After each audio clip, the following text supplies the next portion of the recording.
Well, folks, there is some crazy news going on in the world of Nintendo and Switch 2. Something that kind of like accidentally leaked out of Nintendo that seems to indicate that we are probably going to get some Switch 2 editions or some sort of upgrades to the Xenoblade Chronicles series. It has the internet kind of on a tizzy because this was legitimately, seriously an accidental thing that's official and comes directly from Monolith Soft. So kind of wild how this got out there. More than that, we have some information on Kirby Air Riders. Let's just say Kirby Air Riders. Sakurai talking about something that actually makes me think Kirby Air Riders is going to be significantly more successful than I thought it would. Nintendo decides to absolutely avoid questioning about game key cards, and we can, sometimes the lack of response is louder than actually responding, and we'll talk about that.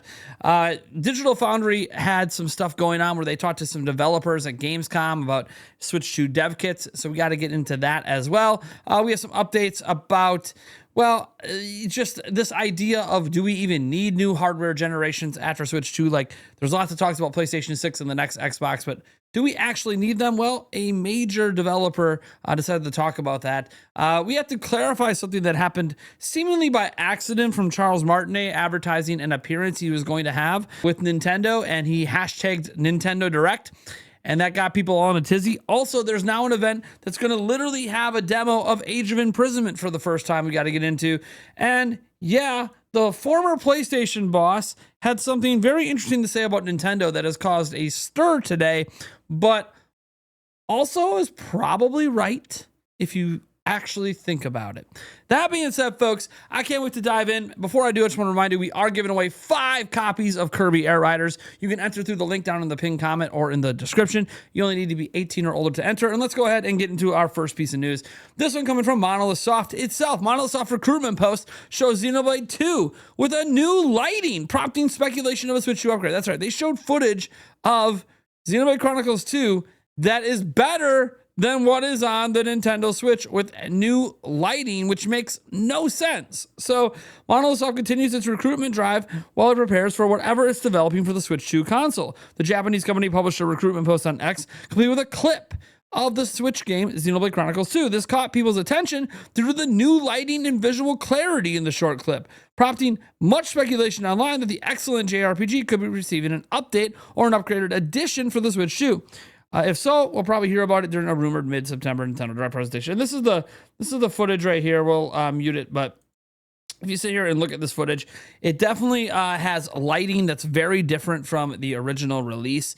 And look, it does look crisper or not. That's obviously going to be up to the eye of the beholder. It probably does look a little crisper with some of the textures, but I would say chances are that the entirety 1, 2, 3, and Xenoblade Chronicles X are likely all going to get upgrades on Nintendo Switch 2. I wouldn't be surprised to see that announced.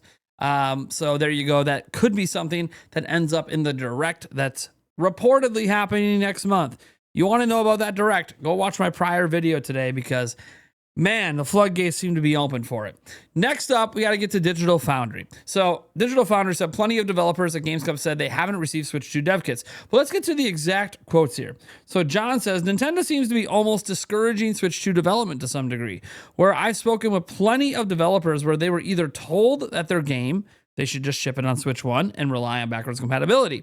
There's a lot of developers that are unable to get Switch 2 dev kits. We talked to a lot of devs at Gamescom this year, and so many of them said the same things.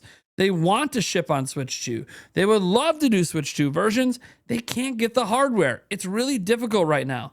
Then Oliver responded and said, I don't really understand the strategy because like you said, even now developers are struggling to get systems. And I know that some months ago when we're, hearing things through the grapevine and talking to people, there were some weird exclusions with some big developers struggling to get kits for games from what I've been heard. And where some weird inclusions as well, such like some indies were included, which is nice to see.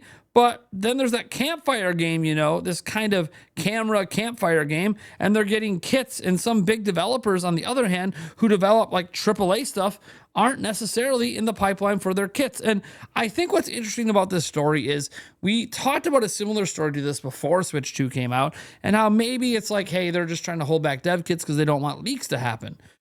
Well, the system's out now.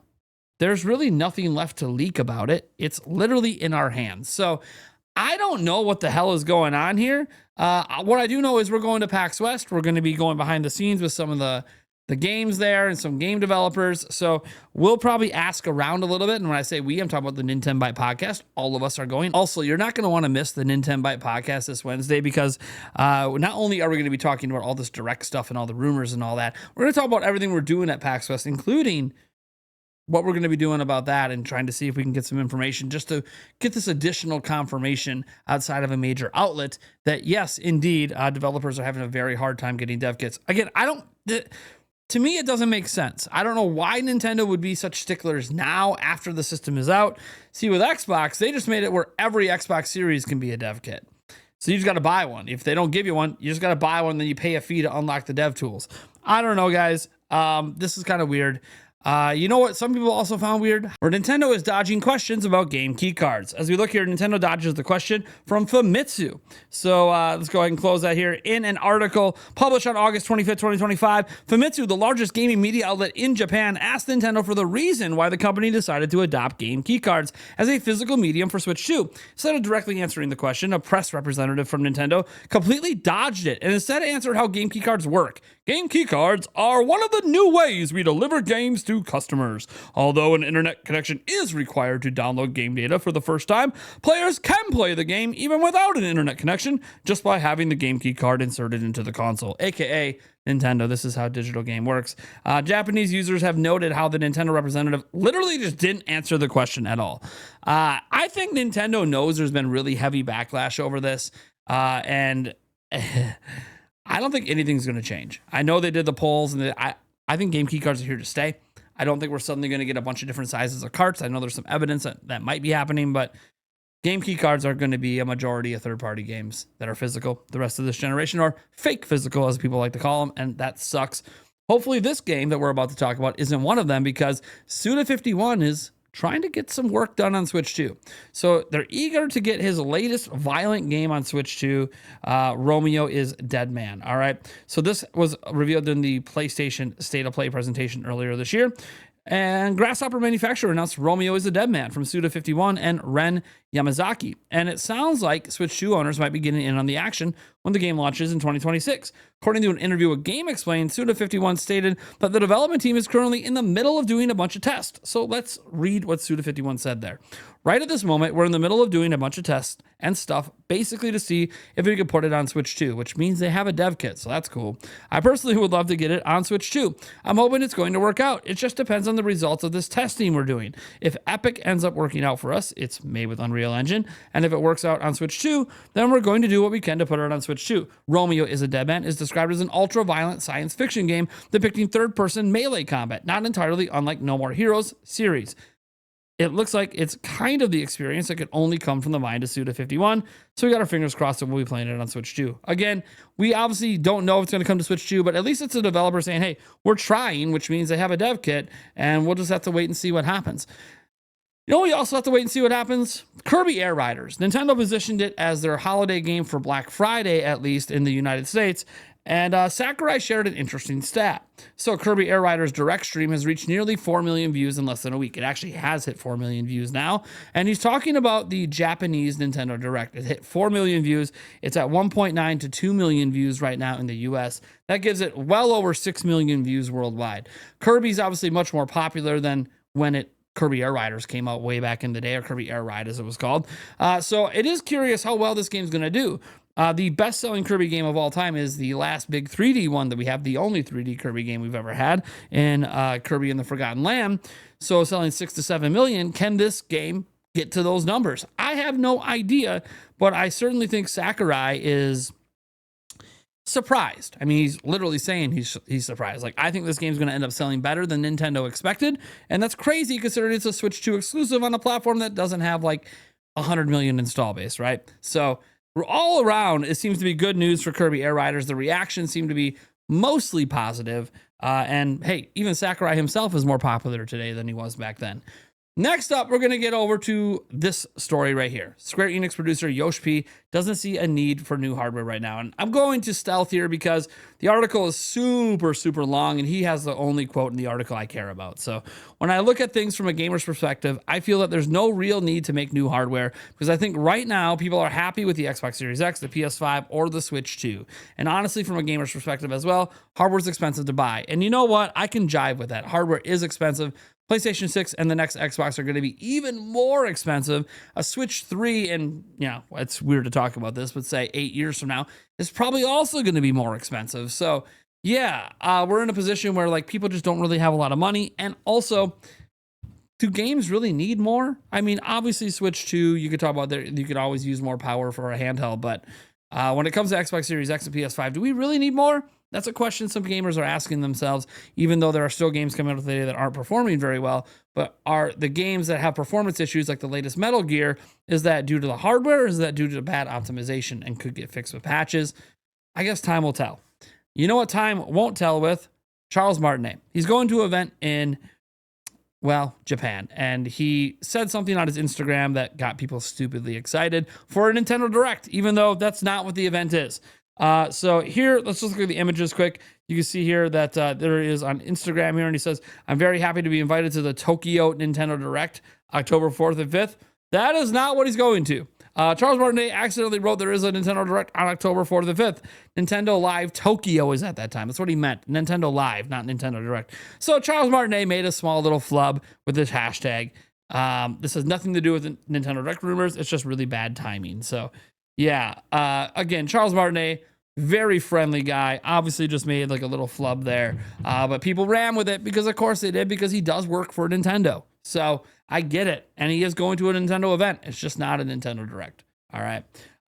Next up, this one excites me and makes me nervous. It makes me nervous because I really wanted this to be at PAX West.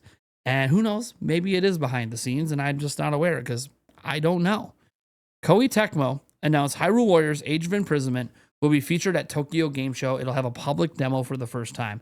That's right. People will be able to play Age of Imprisonment at Tokyo Game Show. This also bodes well for just a slight possibility that this somehow can come out in December. But either way, obviously next to Neo 3, Ninja Gaiden 4, those are going to be getting a lot of attention. But so will Age of Imprisonment. And I'm kind of hoping that it's behind the scenes at PAX West as well. And if it is, and if I somehow get access, I probably won't be able to talk about it, at least till the NDA says I can. But for right now, I'm not under any NDAs with Nintendo. And so I'm going to hold out hopium that Age of Imprisonment is a behind the scenes demo at PAX West. Even though I have no way to get behind the scenes with Nintendo, I can only dream that I at least hear whispers that a demo exists. All right, we got to get to our last story. And this comes from, Sean Layden. Never really thought we'd be talking about him on this channel, at least in this kind of way. But he said something positive about Nintendo. Former PlayStation boss says, "No one is more in touch with their fan base than Nintendo." Let's get to the full quote here. It's down here. "I think Nintendo's been very intentional in what lane they play in. And I'm not being dismissive about that at all. I mean, I think they're very focused on who their fans are and what their fans want. No one is more in touch with their fan base than Nintendo. Even PlayStation was never this in touch with the fan base as Nintendo is. They know who their fans are. Look at it this way. During the pandemic, when we saw revenues in video game rising significantly because we're all locked inside and can't go outside, a lot of companies hired a bunch of people because they thought this curve is all numbers go up. Let's chase that number. Let's go, go, go. Throw some more gas on the fire. Well, actually, Nintendo knew what would happen. So they're like this one team that stayed just in position. They stayed on course. They had their plan. They're moving their plan. They didn't have to suffer the peaks and valleys so much if you're just chasing the opportunity. They just know what their opportunity is. They see it. They understand it better than anyone else, and they go for it, and they do it really well. And I got to be honest, I think that he's kind of right. And it feels weird because I know there's been a lot of negativity around Nintendo online, especially with some of the decisions they've made. You could talk about the anti-consumer stuff, but when we look at it on the whole, like you got to step back big picture. I do think Nintendo, compared to Sony, Xbox, and other big companies, really seems to understand their fan base. Maybe Rockstar is another one that really understands their base. And there's probably some other companies as well. But it's hard to deny that Nintendo seems to know what they're doing. They understand what to do. They understand how to run their business. They're not going to overreact to things in the market. They're not, hey, things are low, you know, like with Wii U stuff, they're not going to overreact, right? Wii U, 3DS, low point for Nintendo. We're not going to overreact to this. We have a plan. We're going to move on to our next thing, and we're going to do it bigger and better than we've ever done it before. Hey, look, we're making an iterative platform in Switch 2, and people are like, oh, the library is not good, or oh, hey, we know what we're doing. Look at these views we're getting on a Kirby Air Riders Direct, for crying out loud. That's getting millions and millions and millions of views, looking like it could be a 5+ million seller if we just look at those numbers. But Nintendo seems to just have a fine-tune ability to understand their own fan base and the right buttons to push, both to please them, and also the buttons that they want to push to maybe maximize profits or control or whatever that's going to alienate some people, but not alienate them to enough that they actually leave. So I think it's interesting. Of course, there's always outliers, and some of you are not planning to buy a Switch 2 because of the choices they've made, and I understand that. We'll see if you're holding steadfast to that in a few years, but I do think that Nintendo does seem to know their fan base better than most companies and have a very good understanding of what they want, the ebbs and flows of things. And I realize we get really impatient online, but if you actually look big picture, I truly do think that Nintendo does seem to have one of the better grasps on their fan bases in the entire industry. So take that for what you will. Anyways, folks, I am Nathaniel Robochance from Nintendo Prime. I'm going to catch you guys in the next video. Peace out.